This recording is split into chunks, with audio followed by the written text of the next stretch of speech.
બધી મીડિયા એટલે ચૂપ છે કે બધું ખરીદાઈ ગયું છે એટલા માટે ચૂપ છે.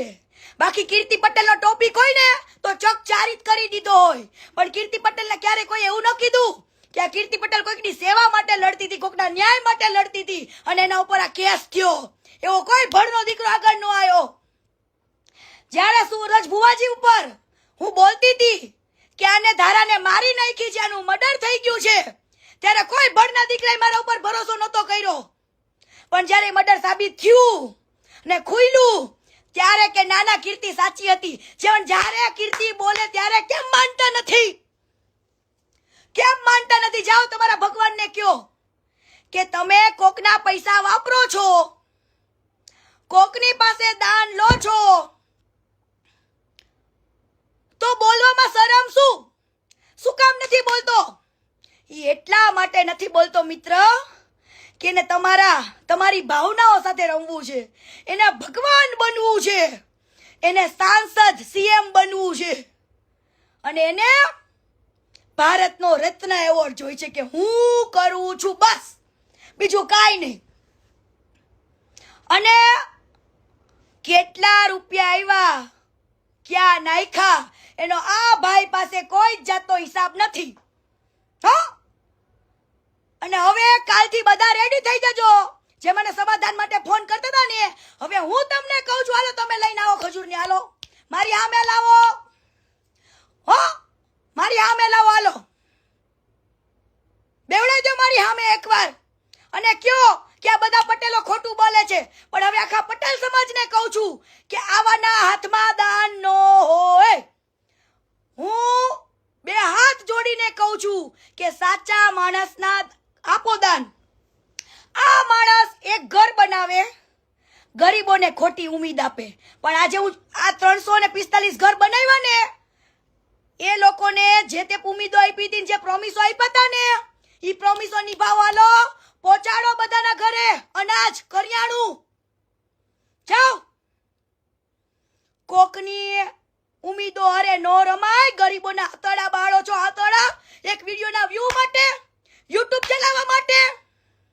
હટ હાડાવ. દાનનો પૈસો ખાવો છે, બોલો દાનનો. દાનના ધન ખાશો તો ધજાગરાત થશે. એક અન્નનો દાણો નહીં પચે દાનનો, યાદ રાખજો, યાદ રાખજો. હા, કીર્તિ આમ, કીર્તિ આમથી આમ. અરે હું તો એમ કહું છું, એ પેદડાવ, ગામો ગામમાંથી હજુ બહુ ઓછા વિડીયો બન્યા છે.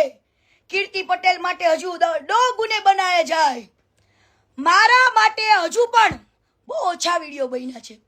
હજુ પણ વધારે બનાવો, વધારે, હા વધારે બનાવો, કેમ કે પછી તમને કીર્તિ પટેલની કદર જરૂર થશે.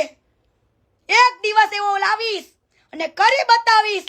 અને હવે લાઈવ કરીને નહીં કહું, હવે લાઈવ કરીને નહીં, હું બધાને વોર્નિંગ આપી દઉં છું, એટલું કહી દઉં છું કે જો ભાઈ, ખજૂરભાઈને કોઈ જ દાનની જરૂર નથી. એ બિચારા માંગતા જ નથી, કોઈની પાસે લેતા નથી, બરાબર.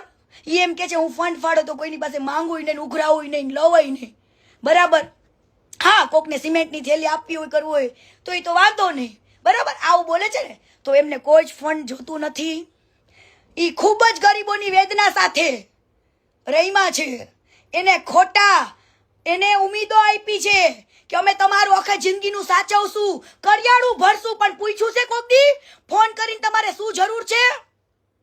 પણ ફક્ત ઈ ગરીબોના આંસુડા બતાવીને, એક કહેવાય ને, એક દુઃખ બતાવીને, એક એની ભાવના સાથે રમીને તમે એનું શૂટિંગ ઉતારો. રોતા હોય ને, ઈ ગરીબો રોતા હોય ને તમે શૂટિંગ ઉતારો અને ઈ શૂટિંગ ઉપર તમે લાખો રૂપિયા પાછા યુટ્યુબ પર કમાવો. તો તમારે ઈ ગરીબના આંસુડા પાડીને કમાવું જ હોય તો હવે માર્કેટમાંથી ફંડ લેવાનું બંધ. અને હવે ફંડ બંધ, તું તારા 99% વાપરજે, જા. હા, અમે મીટિંગો કરી ને બધું કર્યું, બરાબર.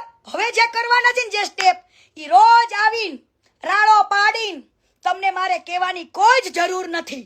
માનો તોય ભલે, નો માનો તોય ભલે, પણ હવેથી દાન બંધ. કર્ણ દાનવીર પુત્ર નહોતો, દાનચોર હતો, દાનચોર. અને ઈ દાનચોરની હવે ચોરી પકડાઈ ગઈ છે અને દાન આવવાનું બંધ. પણ હવે જોવાનો મજા આવશે ખેલ કે હવે આ કર્ણપુત્ર તમારો દાનવીર પુત્ર તમારો ભગવાન પૈસા વાપરે છે કે નથી વાપરતો. ઈ 345 ઘરના ગરીબોના તે વિડિયો બનાવ્યા છે કે હું તમારું પૂરું પાડીશ. ચાલો પૂરું પાડો, ચલો ગો પૂરું પાડો. ચલો ઈ ગરીબો ઉમ્મીદ લઈને બેઠા છે, ઈ ગરીબો તમારી રાહ જોઈને બેઠા છે. જાઓ પૂરું પાડો, પૂરું પાડો. શું કામ કોકની ભાવનાઓ સાથે રમો છો? એક વિડિયોના વ્યૂ માટે હાલી જ છૂટ્યા છે, પણ હવે નહીં. તારે દોડવું હોય ને દોડી નાખ. હો હવે એક કઈ છોકરી તારા ઉપર મારે પક્ષમાં આવે કે ન આવે